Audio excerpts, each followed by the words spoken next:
Bonjour à tous. Alors, vous êtes déjà assez nombreux à être connectés. Il est midi. On va attendre une toute petite minute peut-être que tout le monde se connecte. Et je commencerai, je suis avec Thomas, on est ravis d'être là. Je commencerai par une petite intro et après, on pourra commencer notre conversation, Thomas, si ça te va. Avec plaisir et bonjour à toutes et à tous. Alors, je vais partager mon écran. Normalement, là, vous le voyez. Ça marche? Yes. Voilà. Eh ben écoutez, il est midi une. Je propose que ma petite introduction permette à tout le monde d'arriver. Enchanté, on est ravis de vous avoir avec Thomas aujourd'hui avec nous. Surtout, vous êtes nombreux à vous être inscrits, ce qui veut dire que on a hâte de découvrir tes 4 leçons de management, Toujours très Thomas. sympa. Avant toute chose, on aimerait bien savoir qui vous êtes. C'est important. Donc, n'hésitez pas à nous le dire dans le chat. Vous pouvez parler autant que vous êtes, poser toutes vos questions. C'est les règles qu'on va se donner pendant ce webinaire, c'est que vous n'hésitez pas. Moi, je serai là pour relayer toutes les réponses, toutes les questions que vous pouvez avoir. Si Thomas est très concentré sur ses réponses, je lui ferai part de vos questions. Mais ça nous intéresse de savoir qui vous êtes. Est-ce que vous êtes des first-time managers? Est-ce que vous êtes des managers aguerris? Vous êtes des entrepreneurs à la tête d'énormes équipes? Vous êtes dans des comités de direction? Ou au contraire, vous êtes quelqu'un qui n'a pas encore managé et qui a envie de devenir manager. Comme ça, on saura comment orienter notre propos. Donc, n'hésitez pas à vous présenter.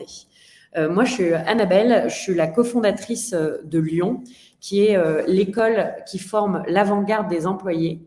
Pourquoi on dit qu'on forme l'avant-garde des employés? C'est tout simplement que on va prendre en fait chez nous pour former les gens uniquement des personnes qui viennent du terrain, pour avoir des exemples extrêmement pragmatiques et avoir comme professeurs en fait des personnes comme toi, Thomas, qui sont en fait des personnes qui sont dans des entreprises ou eux-mêmes en train de façonner nos manières de travailler, nos nouvelles manières de travailler, qui ont innové dans des manières de faire et qui viennent transmettre de manière très pragmatique les outils, les méthodes et l'état d'esprit. Et du coup, c'est ce qu'on va essayer de faire dans notre conversation aujourd'hui avec Thomas, c'est d'être le plus pratique possible, parce que ça doit être un webinaire et pas une formation. Nous, notre objectif avec Lyon, c'est toujours de vous donner accès à des choses que vous pouvez appliquer directement dans votre quotidien, ou en tout cas qui va vous faire réfléchir et il va vous dire, ah, peut-être que demain, je vais faire quelque chose autrement. Et du coup, je propose qu'on se donne ça comme objectif pour nous aujourd'hui, c'est de se dire que vous allez repartir de cette heure avec au moins une chose où vous vous dites, ah bah tiens, ça, je vais le faire différemment, tiens, ça m'a donné à réfléchir et je vais l'appliquer dans mon quotidien dès demain. Juste pour vous en dire un peu plus sur Lyon, pour ceux qui ne connaissent pas, on a pas mal de programmes. Évidemment, on a un programme phare et c'est pour ça qu'on en parle aujourd'hui sur le management qu'on a appelé Team Leader. Comment tu fais pour orchestrer ton équipe, te poser les bonnes questions en tant que manager et progresser. Et d'ailleurs, ça va nous intéresser avec Thomas de savoir si vous êtes déjà formé au management. Mais on a aussi des formations sur tout, en fait, les sujets qui vont être utiles aujourd'hui pour accélérer vos carrières, que vous travaillez en marketing avec le gros, en produit ou en management de projet avec tout ce qui est product owner. On a évidemment lancé une initiation au Web3 parce que on a compris que c'était hyper important, en tout cas, de décrypter quels peuvent être les enjeux business qui vont venir. Et on est aujourd'hui à l'aune d'un nouveau monde et il est encore temps, il est surtout le moment pour prendre part de ce monde, en tout cas le comprendre et pouvoir y saisir des opportunités si on veut. Nos prochaines formations, je vous mets les dates, mais de toute façon, on pourra en reparler au fur et à mesure. Vous voyez, là, on est bien occupé jusqu'à la fin de décembre, avec plein de formations sur tous nos sujets. Vous n'hésitez pas à me poser des questions, même dans le chat, hein, je suis là pour vous répondre. Et surtout, si vous voulez nous suivre, on fait plein d'événements. On en a 1 à 2 par semaine, comme les événements qu'on est en train de faire en ce moment. Et du coup, c'est l'occasion pour vous de vous connecter souvent au déjeuner, 1 heure, d'avoir un savoir un peu pratique. Vous pouvez retrouver tous nos événements sur Meetup. On poste énormément sur LinkedIn et évidemment sur notre site internet, vous pouvez tout retrouver. Alors, Thomas, je vais te laisser te présenter parce que tu vas le faire beaucoup mieux. Tu vois, j'ai mis une magnifique slide qui décrypte ton programme. Je vais juste expliquer le pourquoi ça me faisait plaisir de parler avec toi et pourquoi ça va être intéressant pour nous. C'est que tu as un parcours extrêmement intéressant dans des boîtes très innovantes que ce soit Algolia, Criteo, Madbox et aujourd'hui Mocaker. Et je pense que ce sont des entreprises qui mettent la fonction managériale, en tout cas au centre, et comprennent que c'est un enjeu hyper important dans les entreprises et que du coup, il faut y attacher un peu des nouvelles manières de travailler, des nouvelles manières de faire. Et plus tu es efficace, plus ça permet de grandir les équipes. Et du coup, ça m'intéressait d'avoir ton retour. Et je te propose d'abord de te présenter et nous dire un peu qui t'es. Ravi de participer. Bonjour à toutes et à tous à nouveau. Alors, je crois que là, j'ai perdu la présentation, même si je connais mon parcours. On va le faire. Moi, j'ai démarré en 2012 dans l'univers des startups technologiques et j'ai rejoint Criteo. Et en gros, je dirais le fil rouge de ma carrière, c'est que j'ai beaucoup de chance. Donc, je vais partager de la chance que j'ai eue et j'espère qu'elle pourra se diffuser. J'ai eu beaucoup de chance de tomber sur des boîtes qui croient dans le rôle managérial et qui croient dans la fonction RH, parce que j'ai travaillé toute ma carrière dans cet univers.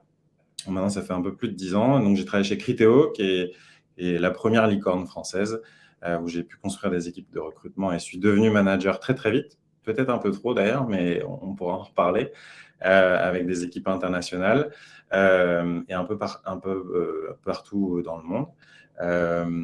J'ai ensuite rejoint Algolia, qui est devenue une licorne depuis peu. J'y étais pas quand ils le sont devenus, donc pas du tout le mérite.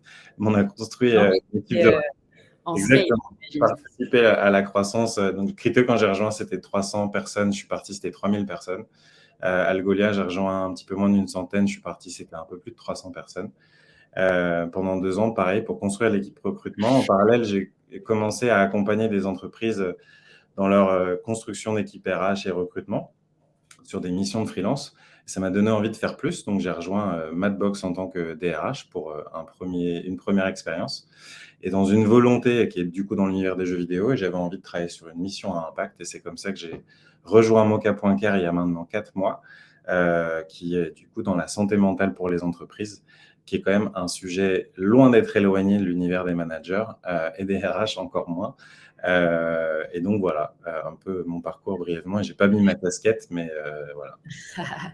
Génial, Thomas, merci beaucoup. Je vais commencer par une première question qui va être très générale et qui va être totalement liée au thème de notre webinaire, de notre conversation maintenant, qui est un peu, si tu dois donner ta toute première leçon apprise et peut-être nous donner des exemples sur 4 entreprises différentes, 4 entreprises en forte croissance, 4 entreprises qui cherchaient à innover sur leur méthode managériale. Quel serait le premier conseil ou la première grande leçon que tu aurais?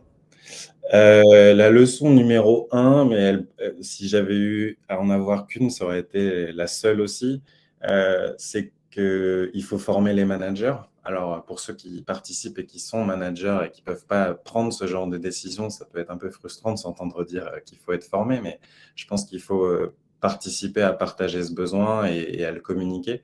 Mais d'expérience, je le disais tout à l'heure, moi j'ai démarré en tant que manager chez Criteo.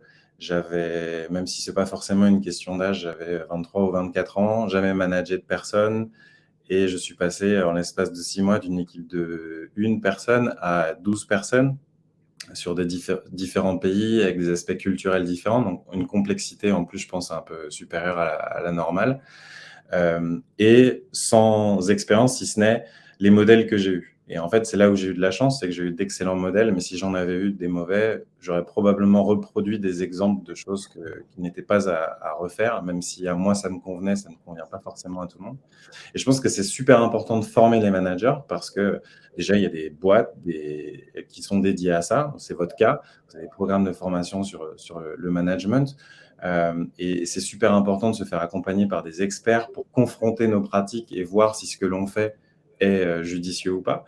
Et de temps en temps, il y a aussi un lien avec le fait de faire ces formations de management. Et je le lis avec la formation, mais c'est aussi de faire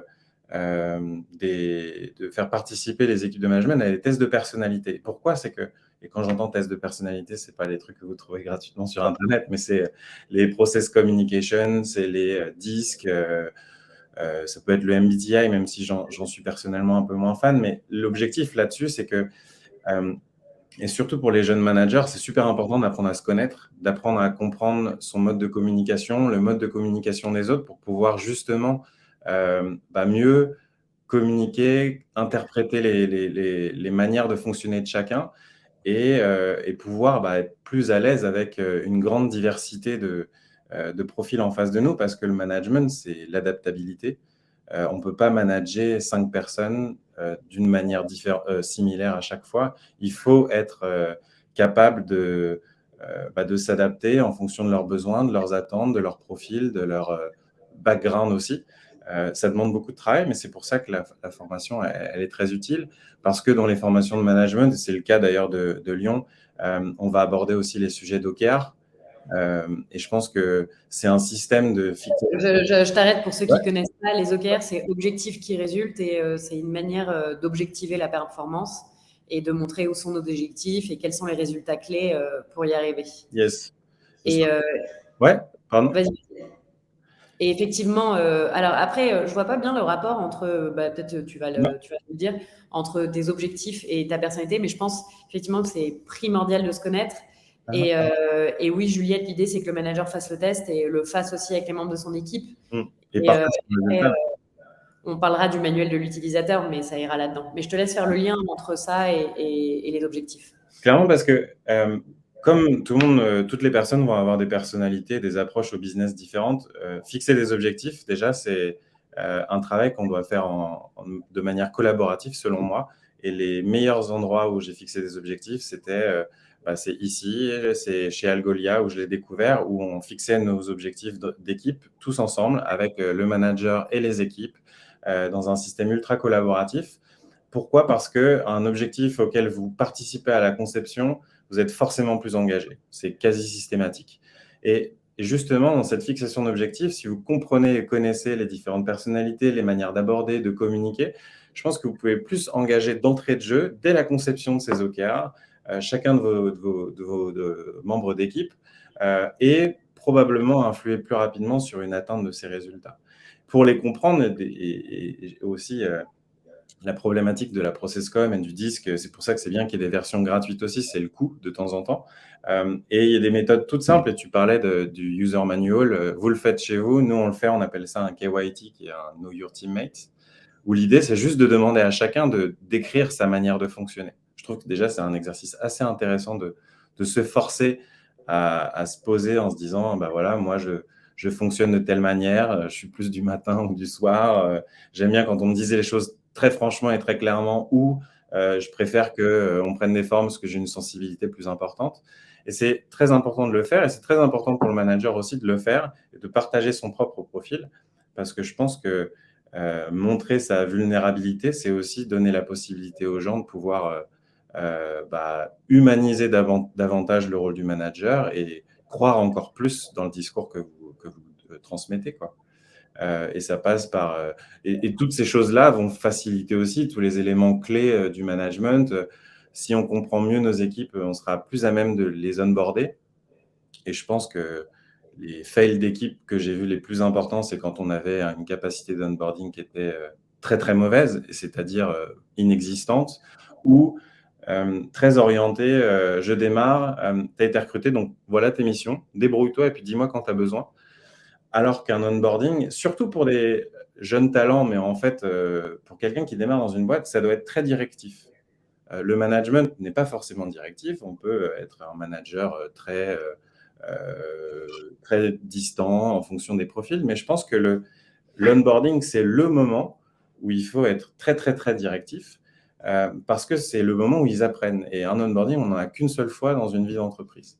On en a un nouveau quand on changera de boîte, mais l'idée quand on est dans une boîte, c'est pas d'en changer, c'est plutôt de se dire, OK, qu'est-ce que je dois faire ? Et nous, chez Moka, et on faisait la même chose chez Madbox, peu importe le niveau de seniorité d'ailleurs, la première semaine, c'est une checklist. Je dois cocher des cases, je sais que je dois faire ces choses-là. Ça a un côté très rassurant parce que… Attends, je te coupe 2 secondes, mais quand tu dis c'est une checklist, tu rencontres, donc tu as un onboarding, toi ce que tu recommandes, c'est vraiment un onboarding qui est minuté, tu sais exactement, mais tu dois aussi faire des choses, toi, en tant que collaborateur qui est onboardé, ou c'est surtout rencontrer des gens, lire des documents C'est une très bonne question. Et souvent, surtout dans les jeunes boîtes, on a tendance à se dire, ah non, j'ai recruté quelqu'un, c'est pour qu'il délivre d'entrée de jeu, quoi. Moi, je n'y crois pas trop. Et je pense que justement, il faut réussir à dédier un minimum de temps, au moins une semaine, probablement 15 jours. Et pour l'avoir expérimenté chez Madbox, c'était totalement possible. Et c'est le cas également ici.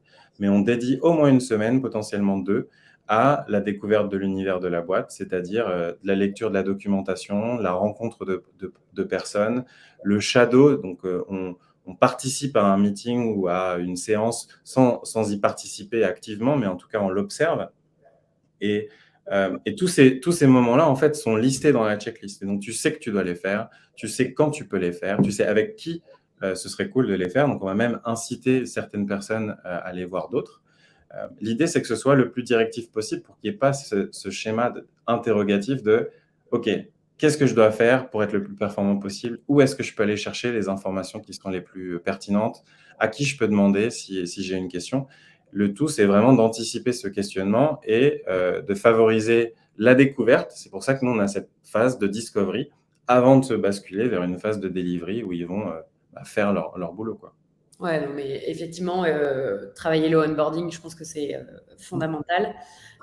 Donc, tu disais ta première leçon, c'est en fait manager, ça s'apprend.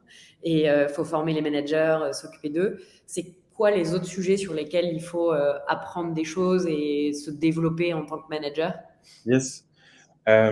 Juste pour terminer sur cette chose-là, et après, je pense que c'est plus quelque chose qui est dirigé vers les dirigeants d'entreprise. C'est super important, je pense, de mettre en valeur qu'il n'y a pas uniquement le fait de devenir manager pour évoluer dans une boîte. Et je pense que c'est ce qui fait que de temps en temps, on a des mauvais managers, c'est parce que c'est leur seule possibilité d'évolution, qui ne sont pas forcément attirés par ce job. Et par exemple, chez nous, chez Madbox, chez Algolia, chez Criteo, tu as 2 parcours de carrière. Tu peux évoluer en tant qu'expert ou manager et c'est rémunéré de la même manière. Je pense que c'est super important de le mettre en valeur de cette manière pour pas créer des vocations pour les mauvaises raisons. Parce que le management, c'est un vrai job qui nécessite certaines compétences, qui est, je pense, particulièrement complexe en ce moment avec des univers de travail hyper changeants, avec le télétravail qui se développe et qui génère des modèles de fonctionnement différents. Mais du coup, pour répondre à ta question, je pense que manager, c'est une des tâches les plus importantes, c'est savoir recruter et recruter pour faire confiance. Et je pense que là où moi, j'ai eu la chance de démarrer en tant que recruteur, donc de développer des compétences d'évaluation, de recruter, mais surtout de me rendre compte que mon premier rôle, ma première responsabilité en tant que manager, c'est construire mon équipe. Et qu'est-ce que ça veut dire? C'est savoir quand j'ai des besoins, savoir quand je vais pouvoir déléguer des tâches à des personnes, recruter des personnes qui sont probablement meilleures que moi sur certaines tâches, et donc mettre mon ego de côté en me disant que ces personnes vont pouvoir m'apprendre. Mais du coup, c'est faire confiance à ces personnes pour venir changer, challenger les bonnes pratiques que vous avez mises en place parce qu'elles peuvent évoluer. Et déléguer des tâches, même si elles sont importantes, même si c'est des choses que vous aimez faire, pour que vous puissiez vous faire autre chose, donner une valeur à votre équipe et à votre organisation à une autre échelle. Et d'ailleurs, le recrutement comme le management, c'est un sujet sur lequel on peut se former. Moi, j'ai formé des équipes, des entreprises sur ce sujet-là. Il y a plein de gens qui le font.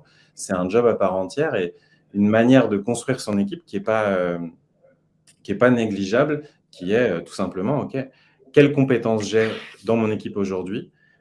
Quelles compétences sont des compétences qui me manquent aujourd'hui? Ce sont des compétences sur lesquelles je vais aller chercher des talents pour créer une équipe qui soit complémentaire et avec des méthodes de fonctionnement qui pourront faire que chacun va monter en compétences. Après, je pense qu'on n'a pas tous la chance d'être dans des entreprises où on peut recruter son équipe et on se retrouve parfois manager d'une équipe, même la plupart du temps, on ne choisit pas et qu'on ne recrute pas. Et là, pour le coup, je vais revenir sur ce que tu disais avant, mais à mon avis, ça passe par apprendre à connaître vraiment les gens tels qu'ils sont et dire aussi qui on est. Est-ce que toi, tu as des exemples d'équipes que tu as vu devoir, des managers même, et Ouais. des choses. Je sais qu'Algolia, par exemple, a une culture qui est reconnue pour sa candeur radicale. Ouais. Est-ce que c'était des choses qu'on vous enseignait? Comment tu faisais? Qu'est-ce que ça veut dire?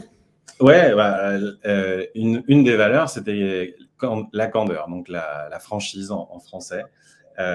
Et ils étaient très inspirés par ce bouquin de Radical Candor, où, si je fais un rapide résumé, c'est tu peux dire n'importe quoi à n'importe qui de n'importe quelle manière, parce que ce qui compte, c'est que les choses soient communiquées pour qu'elles avancent. Et pour être très honnête, moi, ça m'a appris à pas aimer cette méthode. Mais au moins, ça m'a appris à savoir ce que j'aime et ce que je n'aime pas. Je pense que la Radical Candor a du bon, mais tu vois, quand je suis arrivé chez Madbox, on a travaillé sur une valeur qui était plutôt Thoughtful Candor.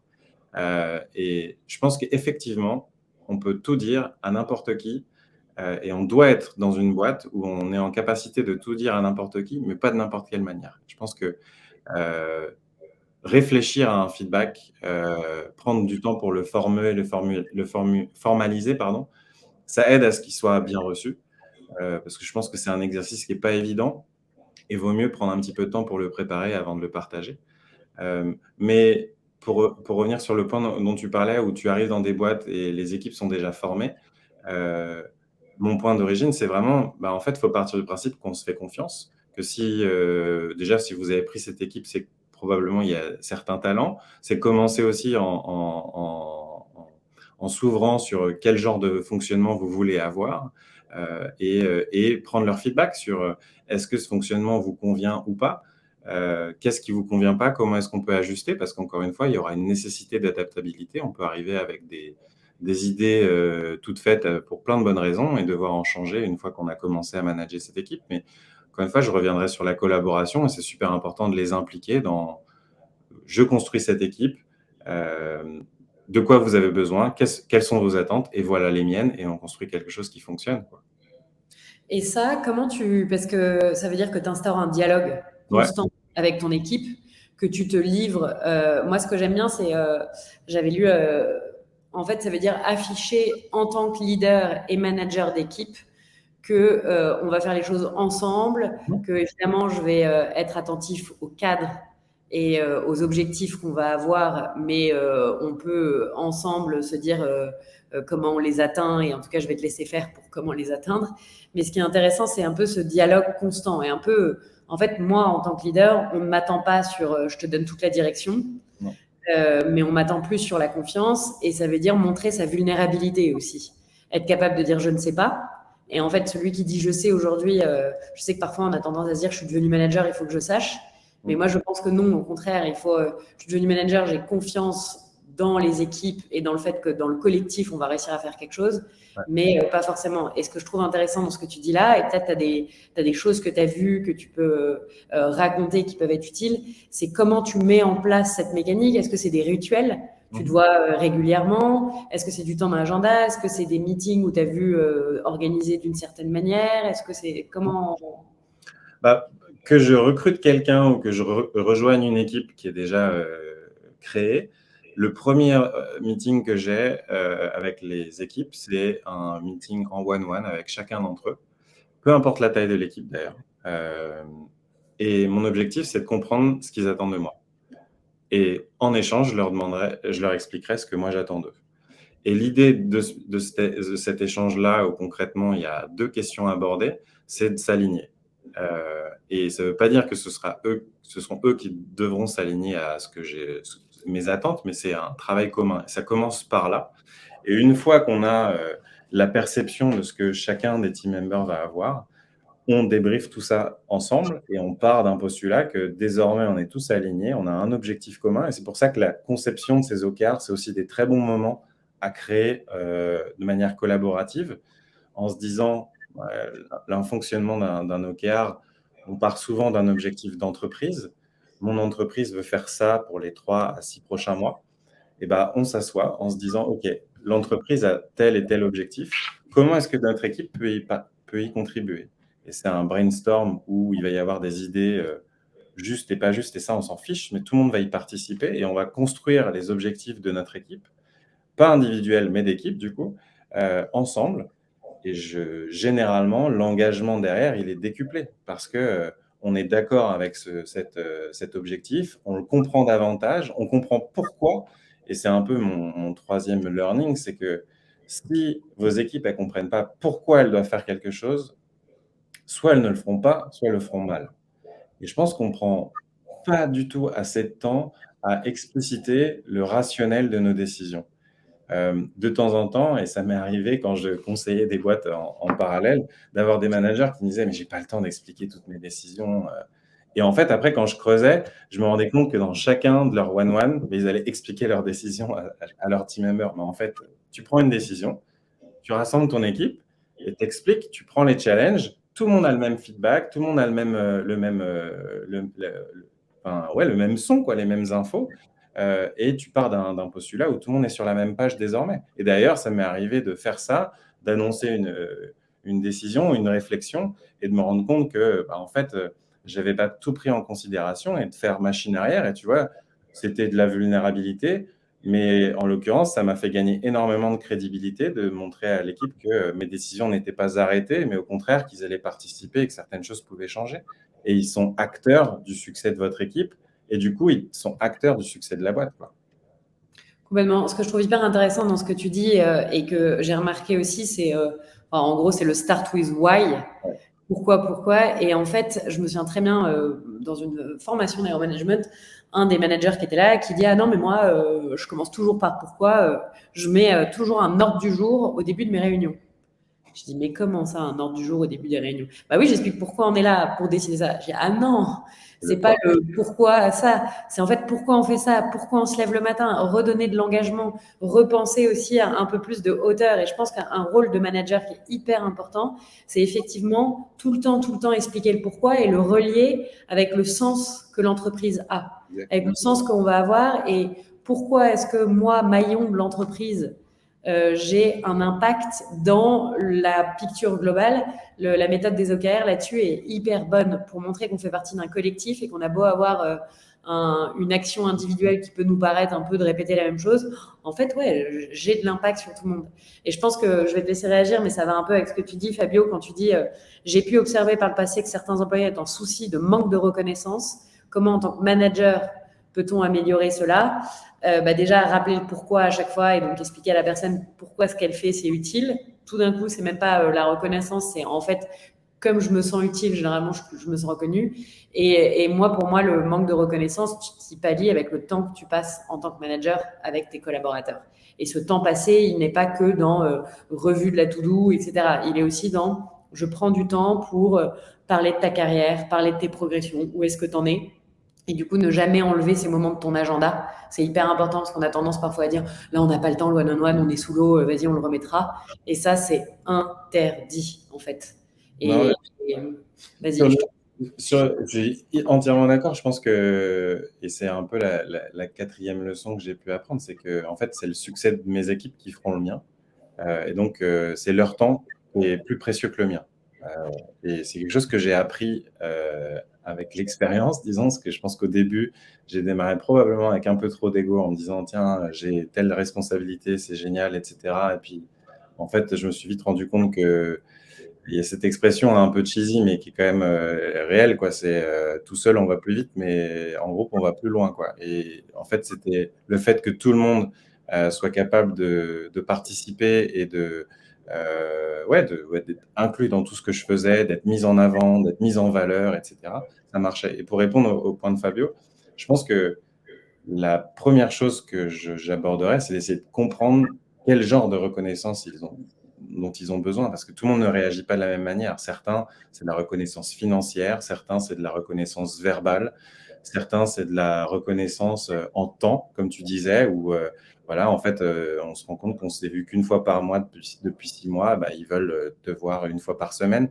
Mais j'essaierai de pas prendre trop rapidement un raccourci en me disant moi, je pense que c'est telle reconnaissance dont ils vont avoir besoin, mais c'est plutôt, et c'est pour ça que les tests de perso sont assez intéressants, parce qu'il y a vraiment des leviers qui ressortent en fonction des personnalités, de choses qui vont être plus aptes à être reconnues de leur côté.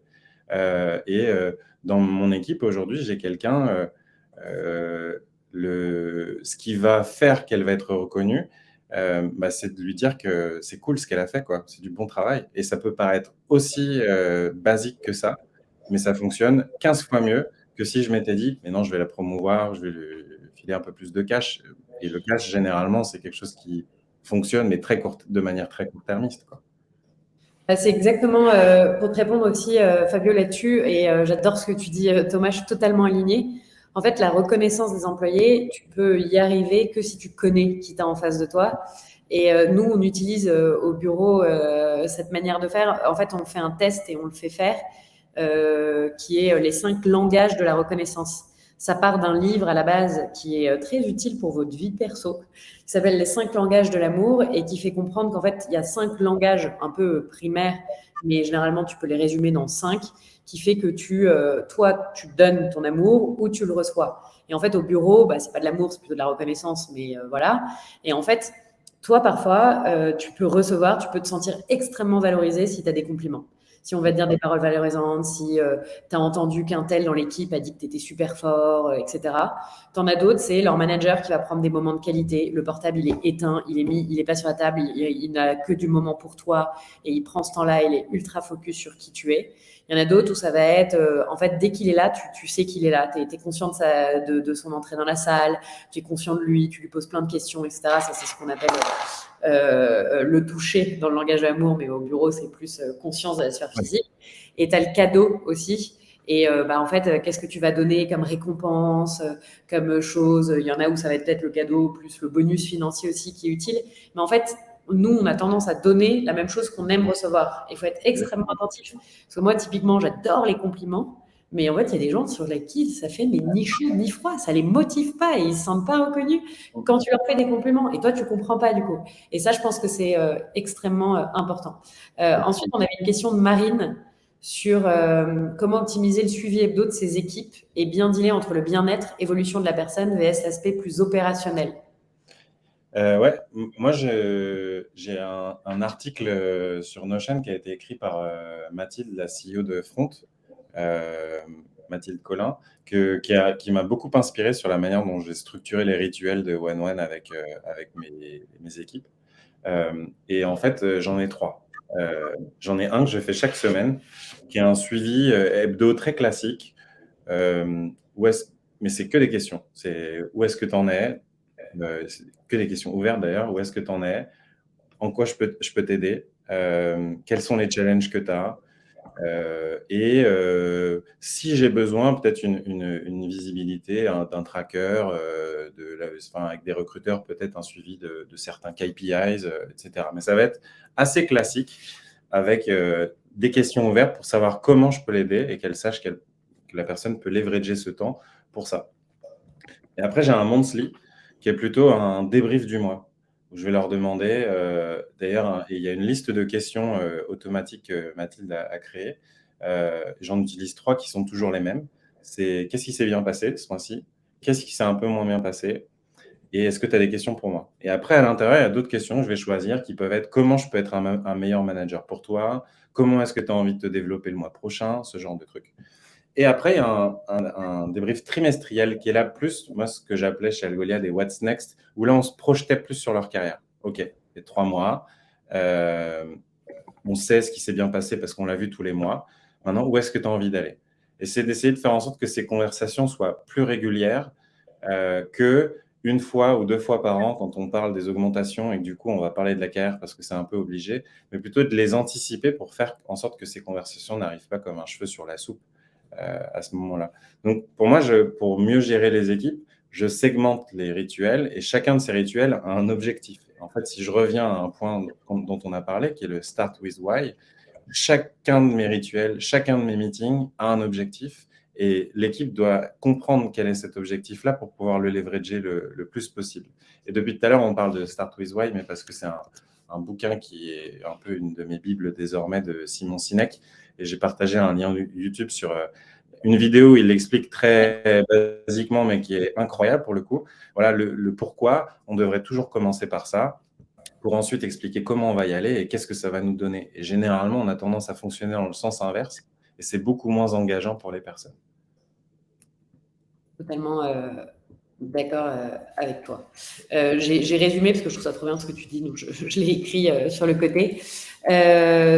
Autre chose, je sais quand on a préparé, tu m'avais dit, tu nous as dit, en gros, tu as la formation de tes managers, l'écoute, passer du temps avec eux. Tu nous as parlé de recruter Ouais. et du coup faire extrêmement attention à faire grandir aussi la personne. Est-ce que sur le développement des people, tu as vu des choses bien? Ça veut dire quoi en fait? Est-ce que c'est dans le suivi régulier? Est-ce que c'est dans la formation? Je pense qu'il y a aussi un peu pouvoir montrer des trajectoires qui ne sont pas que le management. Est-ce que tu as vu autre chose? Mais je pense que déjà, ça passe par la culture de l'entreprise, dans le sens de mettre en avant le fait que un expert sur son métier est tout autant valorisé qu'un manager sur son métier. Et pour commencer sur le fait d'avoir une valorisation idoine, c'est que le salaire soit le même. Moi, j'ai commencé chez Criteo et un manager gagnait mieux sa vie qu'un expert. Tout le monde avait envie de devenir manager. Ce qui était pas très logique. Et il y a une équipe qui a commencé à le changer. C'est souvent par cette équipe-là que les choses changent. C'est l'équipe engineering. Ce que j'allais dire, c'est Ils avaient tout autant, voire plus besoin de développeurs très seniors pour pouvoir faire avancer le produit, qui est quand même une boîte ultra technologique.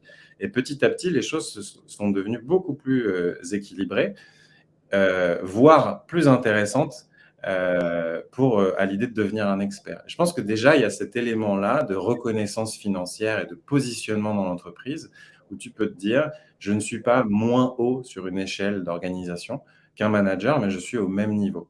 C'est juste qu'on va attendre des choses très différentes de moi. Et après, je pense que c'est, encore une fois, et peut-être que mes réponses, elles sont trop théoriques, mais je crois qu'il faut essayer de comprendre où est-ce qu'ils ont envie d'évoluer et quels sont les leviers d'engagement qu'on peut générer.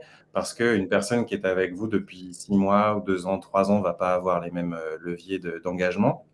Et parce que tout simplement, une personne à une autre vont pas avoir les mêmes motivations et ambitions. Il faut les connaître. Et je crois que justement, c'était le point que sur lequel je voulais insister tout à l'heure, il faut pas attendre de les aborder lors d'un rituel dédié aux promotions, aux revues de performance, quoi. Et je crois que c'est généralement ce qui peut frustrer, c'est que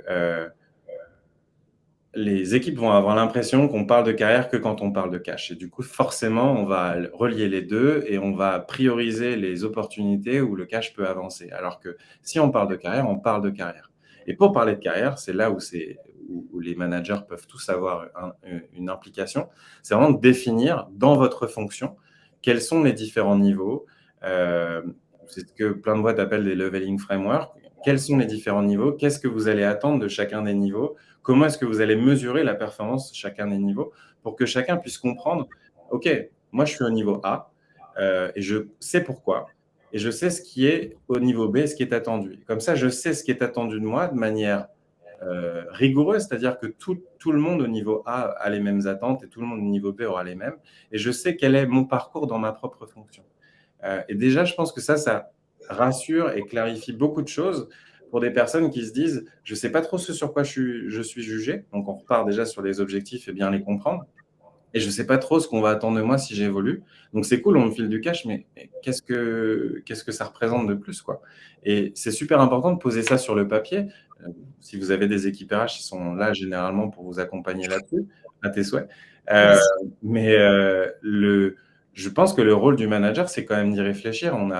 On est les experts de nos fonctions et on est capable, je pense, de se dire, OK, quels sont les différents niveaux d'exigence que j'ai dans mes postes et de les clarifier, de les communiquer en interne. Et tout le monde devrait y avoir accès. Tu devrais avoir accès aux attentes du niveau A, B jusqu'à F, s'il y en a, sans aucune difficulté. exactement, je pense que c'est un truc super important et nous, on vient de le travailler. On l'a fait assez récemment, mais effectivement, il faut se faire aider par l'équipe RH. C'est en fait ton référentiel de compétences. Ouais. Parce que évidemment que parfois, tu as le sentiment d'avoir la compétence 5, mais tu n'as pas la compétence du niveau 1. Mais en fait, c'est hyper utile pour se situer et pour comprendre où est-ce qu'on va t'attendre, de quoi a besoin l'entreprise et d'être beaucoup plus clair sur ce qui est attendu et toi, te guider dans tes décisions. C'est un peu aussi le comment j'évolue, vers quoi, ça donne pas mal de choses. Mais je crois que ce qui est aussi super important et qu'on minimise dans ce travail, c'est que du coup, nos attentes, elles sont communes et équitables. Et que le collaborateur, il n'est pas en train de se dire c'est des attentes pour moi, c'est des attentes pour mon job. Et en fait, au lieu de les individualiser, on les collectivise dans une fonction. Pour un niveau donné, on a telles attentes. Et du coup, ce n'est pas une attente vis-à-vis Jacques ou de Pierre, c'est une attente pour toutes les personnes qui font le même taf et il y a un niveau d'équité qui est beaucoup plus important et beaucoup plus clair pour tout le monde et je trouve que ça favorise l'engagement vis-à-vis d'un schéma comme celui-ci. Marine, c'est intéressant ta question. J'ai des membres de mon équipe qui ont bossé en agence et avec un mindset sans possibilité d'évolution. Ils n'ont pas eu l'habitude de se projeter sur vers quoi ils pourraient évoluer. Comment les aider à envisager leurs envies, les projections, évolutions. En fait, c'est comment les engager un peu ta question aussi, parce que je pense que si tu te vois évoluer et que tu sais que tu peux évoluer, tu t'engages, t'es peut-être plus à fond. Je sais pas, ça doit dépendre des moteurs et des drivers de chacun. Je pense qu'encore une fois, il faut revenir à leur pourquoi ils sont là, pourquoi ils font, qu'est-ce qui les drive, qu'est-ce qui les motive. Il y avait un de nos intervenants, d'ailleurs, dans une des track management, qui dit toujours qu'on a tous une zone de génie. Et c'est comment on va la trouver et qu'est-ce qu'on fait pour trouver cette zone de génie. Donc, généralement, honnêtement, c'est un peu ce que décrivait Thomas. Hein. Ça va être des rituels avec des hebdos, des monthly, des trimestriels, où tu vas parler de ça. Ça va être la connaissance de toi-même, mais aussi de tes pairs et connaître, savoir ce qui les drive, bah, c'est hyper important. Et après, c'est faire attention à voir que là où eux, ils voient de la valeur ajoutée, leur donner ces tâches-là. Parce que, en gros, plus tu fais et du coup, rappeler toujours les objectifs. Aujourd'hui, je pense que le management, il est à l'objectif beaucoup plus que voilà comment tu fais, mais voilà où est-ce qu'il faut qu'on arrive et je te laisse libre. Et ça permet aussi de guider un peu, enfin en tout cas de dire à la personne, voir où est-ce qu'elle a envie d'aller, qu'est-ce qu'elle fait le plus pour atteindre l'objectif. Et si tu relis ton objectif à celui de l'entreprise, tu vois aussi comment ça les motive de montrer quel impact elles ont sur l'entreprise. Donc clairement, je crois que les perspectives d'évolution, si on ne t'a jamais posé la question, c'est pas anormal qu'on ne sache pas trop où on veut y aller et comment évoluer. Et donc, il faut recommencer de zéro. Et je crois que pour démarrer avec ces personnes, j'essaierai déjà d'évaluer où est-ce qu'elles se sentent à l'aise dans leur job et où est-ce qu'elles se sentent moins à l'aise, pour faire en sorte qu'elles se concentrent sur leurs forces. On a un peu tendance, et beaucoup en France, à se concentrer sur nos faiblesses et à travailler dessus. C'est très, très, très, très, très energy consuming et pas forcément très pertinent en termes de résultats. Il faut essayer de leverager les forces au maximum et pour les leverager, il faut les connaître. Et je pense qu'il faut commencer par avoir cette conversation parce que de temps en temps, en plus, vous aurez une perception de certaines forces qu'ils ont que eux n'ont pas. Et donc, ça génère des conversations très positives en mode, bah, en fait, il y a celle-ci que tu ne te rends pas compte qui est essentielle vis-à-vis du job. Et à l'inverse, il peut y avoir aussi des conversations où des gens se voient très bons sur des sujets et vous, ce n'est pas votre perception et c'est super important de les aborder. Ça fait partie du job de manager qui, je pense, est probablement la tâche la plus ardue, mais probablement la plus importante, qui est de partager un feedback constructif sur pourquoi aujourd'hui, ce n'est pas au niveau et comment est-ce qu'on peut faire évoluer cette personne. Parce qu'une évolution, ce n'est pas uniquement changer de job, c'est monter en compétence, c'est faire des choses encore mieux, de manière plus continue. Et si on comprend déjà où sont les forces et les axes d'amélioration, je trouve que le travail devient beaucoup plus simple. Je suis totalement alignée avec toi. En fait, le management, derrière ça, c'est de l'humain, énormément. Quid du manager coach? Que placez-vous derrière cet intitulé? Comment l'incarnez-vous? Richard, je vais juste répondre là-dessus et après, je te laisserai toi comment tu l'incarnes et qu'est-ce que tu mets derrière. Pour moi, manager coach, c'est la nouvelle réalité. Je pense qu'on est passé d'un management charismatique peut-être, celui qui parle fort dans la salle de réunion, qui impose et qui parle en fait, à un manager qui écoute, qui guide et qui en fait laisse trouver sa place, encore plus dans un contexte très hybride où on ne sait jamais où sont les équipes, où l'écrit prend une part énorme et doit prendre une part pour d'ailleurs bien communiquer l'information sur l'oral. Et donc, pour moi, l'écoute est super importante. Et comment tu arrives à l'incarner, cette écoute? Bah, c'est des moments que tu passes en collectif dédiés à l'équipe, mais des moments passés individuels aussi. Et je pense que dans l'écoute, il y a aussi montrer qu'on écoute, c'est laisser la parole libre. Alors, c'est facile de dire, bah, tiens, donne-moi du feedback, tu m'as trouvé comment? Les personnes, elles te répondront pas. Enfin, si tu es leur boss, généralement, génial. Sauf que si tu leur dis, comment je peux m'améliorer? Qu'est-ce que tu aurais voulu que je fasse différemment? Si tu regardes là dans les 3 derniers mois, tu te dirais que qu'est-ce que tu aurais voulu que je fasse et que j'ai pas fait. Tu poses des vraies questions où ça doit être des réponses précises pour que là, la parole commence à se libérer, que tu sois dans l'écoute et que tu puisses toi progresser aussi en tant que manager et en tout cas mieux servir, parce que je trouve que j'aime bien le mot de servante leadership aussi, ton équipe. Parce qu'effectivement, et après on parlera de ça, Thomas, ça m'intéresserait. Quand on a préparé notre conversation avec Thomas, tu m'as parlé du fait très important de célébrer les succès. Ouais. Je trouve que ça va avec, mais on en parlera après. Je te laisse répondre. Ouais, mais je suis très, très aligné. Le manager coach, pour moi, on avait une perception par le passé du manager qui résoudait les problèmes. On venait avec un problème et on demandait au manager, est-ce que tu as une solution? Le manager, il te donnait une solution. Son ego était flatté et il avait résolu une solution et on avance. Alors qu'en fait, c'est hyper court-termiste parce que certes, on a solutionné un problème, mais si demain le problème il se représente, on va avoir le même schéma et la même réaction. L'objectif du manager coach, pour moi, c'est quelqu'un qui fait grandir et du coup qui fait se poser des questions qu'on ne se poserait pas naturellement. Et du coup, c'est poser des questions ouvertes et je dirais même des questions comportementales. C'est une typologie de questions qui se base sur des événements passés très précis. Pour faire un parallèle, on parle de questions comportementales et de questions hypothétiques dans le recrutement et on peut les utiliser au quotidien dans nos conversations d'ailleurs. Par exemple, dans un entretien, on pourrait demander à quelqu'un quelles sont si on rencontrait son manager, qu'est-ce qu'il nous dirait de lui, alors qu'une question comportementale serait quels sont les derniers feedbacks que tu as reçus de ton manager. On les contextualise dans un événement qui s'est vraiment réalisé. Et je pense que poser ce genre de questions, c'est ça le rôle du manager coach, c'est les forcer à se poser des questions, à réfléchir sur des situations, à trouver leurs propres solutions, à les aider quand ils sont en phase d'échec, parce qu'on apprend aussi dans ces échecs. Et du coup, c'est une très bonne transition, à se rendre compte quand ils ont trouvé leur propre solution et que ça a marché et à célébrer.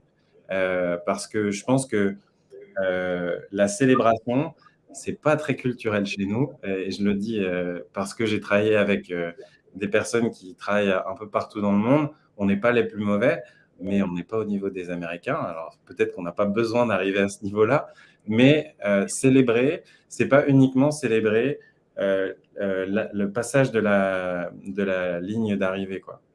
C'est célébrer toutes les milestones qui étaient essentielles pour arriver jusqu'à la ligne d'arrivée. C'est super important de pouvoir comprendre pourquoi on est arrivé à cette ligne d'arrivée et qu'est-ce qu'il a été nécessaire de faire et de célébrer tout ça. Je prends un parallèle un peu schématique, mais il y a une app qui connaît un succès formidable qui s'appelle Strava. Strava, c'est juste partager ses courses à pied ou ses sorties à vélo, enfin ses efforts physiques, quoi. Le concept, c'est que toute la communauté peut vous célébrer chacun de vos achievements. Mais si je me prépare pour un marathon et que je partage toutes mes préparations, chacune de mes sorties va être célébrée par la communauté.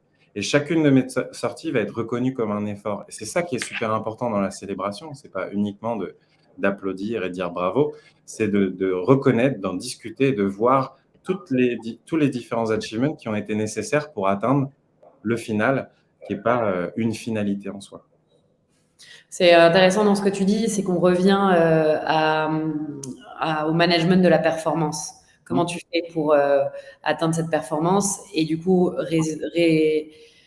réfléchir et un petit peu motiver en fonction des résultats atteints plus que de l'objectif final. Et je pense une méthode qui vient d'ailleurs les OKR, c'est toutes les grandes boîtes tech, hein, Amazon, Google, etc., qui a été utilisée et qui marche bien. Moi, j'ai Je vais juste rebondir sur un truc que tu dis et je trouve qu'on n'a peut-être pas assez insisté. Mais pour que quelqu'un soit performant, il faut qu'il comprenne ses objectifs, quoi. Et c'est le rôle du manager. On parlait du framework et des niveaux, mais en fait, le B à bas, c'est tu as recruté quelqu'un. Avant même de le recruter, tu sais ce que tu vas lui donner à faire, quoi. Déjà, c'est un très bon travail de savoir si tu as vraiment besoin de quelqu'un. Si tu en es convaincu, tu n'auras aucune difficulté à écrire ce sur quoi il va travailler, comment est-ce que tu vas mesurer ses efforts, comment est-ce que tu vas mesurer les résultats, parce que la performance, elle est en effort et en résultat, elle n'est pas uniquement en résultat. Et comment est-ce que tu vas pouvoir éventuellement le faire évoluer. Tous ces éléments mis sur papier, c'est ce que tu vas pouvoir lui partager lorsqu'il arrive ou lorsqu'il rejoint ton équipe pour qu'il sache ce sur quoi il a évolué. Il n'y a rien de pire, je pense, pour qui que ce soit, un manager ou pas manager d'ailleurs, de se dire au boulot, je fais mon taf, j'ai l'impression de le faire bien, mais je ne sais pas si c'est ce qui est attendu de moi, quoi. Et malheureusement, on prend trop vite le raccourci de se dire ah, les gens, ils l'ont déjà fait 2 fois, ils savent très bien ce qu'on attend d'eux, quoi. Et en fait, ça coûte rien que de l'expliciter à nouveau, quoi. Mais c'est ce qu'on appelle un peu l'exercice de faire les scorecards. Ouais. Et je sais que c'est quelque chose que vous utilisez, vous? Ouais, les scorecards, pour moi, c'est un b.a.-ba dans le recrutement. Et en fait, ça fait énormément gagner de temps aux managers derrière. Et c'est super, super important. Alors, Moustapha, j'ai vu ta question. J'ai envie d'être franche et dire partir, mais il y a peut-être d'autres solutions. Que faire quand ton manager est incompétent et qu'il s'approprie tes réussites auprès de la direction? On dit souvent qu'on ne quitte pas une entreprise, on quitte un manager. Ouais. Là, pour le coup, c'est instaurer un feedback et Ouais. un moment direct, il faut le dire. En fait, nous, dans l'entreprise, c'est mon associé Agnès Salazar qui m'a appris ça et j'adore. C'est ce qu'on appelle parfois le devoir de s'asseoir. C'est comment tu abordes une conversation difficile et là, il faut que tu en aies une en disant conversation difficile, ça s'apprend. Je pense que c'est une des grandes qualités managériales. D'ailleurs, c'est une session entière, nous, dédiée dans la formation management qu'on a chez Lyon, parce qu'en fait, qui est différente du feedback. Il y a aussi une session sur le feedback, mais là, c'est même pas du feedback. Là, il faut que tu t'assoies, Moustapha, et que tu expliques à la personne. En fait, voilà, je voudrais te parler juste des petites techniques que j'ai apprises dans ces conversations difficiles, parce que j'ai parfois un peu suivi les cours de loin. La première, c'est qu'il faut que tu y ailles en rassurant aussi la personne au début. Si tu lui parles et que tu as une conversation difficile avec cette personne, c'est que ton manager, tu le trouves sur un aspect super bon. Là-dessus, tu as envie de travailler avec lui, là-dessus. Ça, faut lui redire. Le mettre en confiance sur en fait, je suis là parce que justement j'ai confiance, je suis là parce que justement je veux qu'on arrive à là. Redire l'objectif que tu as avec cette conversation, ça sera hyper important. Et ensuite, vraiment dire comment tu ressens les choses. Ne pas l'attaquer. Tu t'appropries, mais lui dire quand il s'est passé ça à ce moment-là, moi, ce que ça m'a fait ressentir, c'est ça. Et essayer de trouver des pistes. Et je pense, une autre chose qu'on m'avait dite et que j'ai trouvé extrêmement thoughtful, si je peux le dire en anglais, et j'y réfléchis, c'est qu'il faut essayer, quand on a ces conversations-là, de se dire qu'on n'est pas là pour convaincre, on est là pour comprendre. Et en fait, si tu arrives dans cette conversation en te disant je vais essayer de comprendre pourquoi il fait ça, je vais essayer de le comprendre et de comprendre avec lui, tu seras dans une optique très différente de je ne veux pas te convaincre, je veux comprendre. Et tout d'un coup, la conversation généralement se change et il y a beaucoup plus d'écoute. Mais, je suis totalement aligné avec ce que tu dis. Je crois que faut rester le plus factuel possible, parce qu'en étant factuel, on minimise le subjectif et les sentiments n'aident pas quand on fait passer un message. Et il y a une méthode que moi j'aime beaucoup quand je fais partager un feedback, et c'est une méthode sur laquelle on forme d'ailleurs tous les salariés ici chez Moka.care. C'est la méthode des 4 A. Et il y a la méthode des 4 A, c'est alors désolé, c'est en anglais, mais c'est aim to assist, donc c'est avoir la volonté d'aider. Et là, dans ton cas, tu peux très bien te dire que ta volonté, c'est qu'il soit un meilleur manager, et donc tu veux qu'il ait conscience d'une faiblesse qu'il a. C'est que ce soit actionnable, et du coup, c'est lui proposer quelque chose à faire différemment, et je pense que tu as une idée assez claire de ce qu'il peut faire différemment et comment l'actionner. Et après, en fait, les 2 autres A sont dans la posture de réception. Et ça, c'est ce que tu contrôles pas pour autant. C'est comment lui réagira. Mais une personne aussi doit être formée à recevoir un feedback, et c'est apprécier le feedback qui nous est partagé. Et ça veut dire l'écouter, pas interrompre, poser des questions si c'est pas clair, et l'accepter ou le rejeter. Et c'est important, je trouve, de temps en temps, de dire que l'on n'est pas d'accord ou qu'on l'est, et ce qu'on va faire derrière, quoi. Et du coup, dans toi, ce que tu contrôles, c'est clairement de pouvoir faire en sorte que ton feedback soit perçu comme une volonté d'aider, pas dans le jugement, et pour éviter le jugement, reste factuel. Et derrière, si tu vois une réaction inappropriée, je pense que ce que disait Annabelle en entrée de jeu, tu auras peut-être encore plus de conviction que l'environnement de travail dans lequel tu es n'est pas le bon. Après, ça peut être aussi l'opportunité de le remonter à d'autres personnes pour qu'ils se rendent compte de la situation dans laquelle tu es. Trop bien. Nous, on utilise un peu cette méthode aussi des 4A, mais je ne l'appelais pas comme ça, donc merci. Elles sont des bouquins de Netflix sur leur culture. Ouais. Fabio, en tant que manager et non manager dans une entreprise internationale, ouais, non manager, c'est très important. On a oublié de parler de ça, mais il y a un truc qui s'appelle le management transverse. très important et qui, pour moi, fait partie, on parle de manager coach. Je pense qu'aujourd'hui, on parle aussi beaucoup de manager influent. Donc, et l'influence, elle est dans cette transversalité. Comment mieux travailler avec des personnes d'Inde, Brésil, UK, France? Faut-il s'imprégner de la culture de chacun pour mieux les comprendre? Avez-vous eu cette situation? Any tips? Alors moi, j'ai eu cette situation, mais sur les cultures internationales, dans mon passé, quand j'étais chez Bain, je pense qu'effectivement, c'est la même chose. C'est aussi réussir à se comprendre. Là, d'autant plus important, ce fameux manuel de l'utilisateur dont on parlait au début, qui fonctionne comment, et comprendre en fait, et faire des moments tous ensemble où chacun se présente son manuel d'utilisateur. C'est un bon moyen de... En fait, quand moi je t'écris un email sans mettre ton hello et prénom, c'est que en fait j'en mets jamais, il n'y a rien de personnel. Oh, mais moi je le prends hyper mal quand tu mets pas mon prénom dans ton email, tu vois, et c'est des petits trucs comme ça. C'est surtout pas partir du principe que tout le monde fonctionne de la même manière, et surtout pas partir du principe que tout le monde fonctionne ultra différemment, mais c'est poser la question. Et après, il y a un bouquin, alors, désolé, le lien est hyper long, mais qui est génial, qui s'appelle The Culture Map d'Erin Meyer, et qui parle justement, c'est une très grosse étude qu'elle a faite des grandes différences culturelles sur des pays principaux qu'elle a observé. Et je trouve que c'est un bouquin qui, en tout cas, si tu es confronté à un univers ultra international, qui est super intéressant. Pour l'avoir lu moi-même quand j'étais chez Algolia, ça m'a sorti de certaines anticipations qui n'étaient pas les bonnes, disons. Voilà. Écoute, il est 56, donc de toute façon, on va pas tarder à arrêter. Juliette demandait pour répondre à avoir un exemple de manuel de l'utilisateur. C'est prévu, en fait. On a eu un événement hier un peu sur le même thème où ça a été demandé, donc on a prévu un envoi cet après-midi de plein de ressources utiles aux managers que vous allez tous avoir dans vos emails avec des liens comme ça que vous pouvez directement utiliser. On attendait d'avoir la session avec toi, Thomas, pour avoir encore plus de choses, parce que là, avec tes petits trucs de feedback, j'adore, c'est hyper utile. S'il n'y a pas de dernière question, je propose qu'on fasse un truc qu'on fait, nous, dans tous nos meetings. On en parlait, on n'a pas parlé beaucoup de la réunion, Thomas. Mais voilà, merci Antoine, tu as devancé. C'est faire un petit rôti. 5, c'était hyper utile. 1, vous avez complètement perdu votre temps, vous auriez mieux de faire autre chose. Et 3, c'était presque utile. Donc, vous voyez un peu, vous pouvez noter. Moi, personnellement, Thomas, j'ai appris plein de choses. Alors, je te mets un 5. Merci. C'était super bien. Moi aussi, j'ai appris plein de choses de ta part, donc j'étais content de participer. Super conversation. Est-ce que tu as un petit mot de la fin? Ouais, le mot de la fin, c'est pour ceux qui sont managers, c'est un job qui n'est pas évident, qui est peut-être pas suffisamment mis en avant aussi. On a parlé du parcours de nos collaborateurs, mais c'est un métier qui est challenging, et le conseil que je peux vous donner, c'est parlez-en avec des gens qui font le même métier que vous ou qui sont managers dans d'autres boîtes. Moi, LinkedIn, c'est mon meilleur pote pour contacter des gens que je ne connais ni d'Ève ni d'Adam, mais qui bossent dans des boîtes que j'aime beaucoup.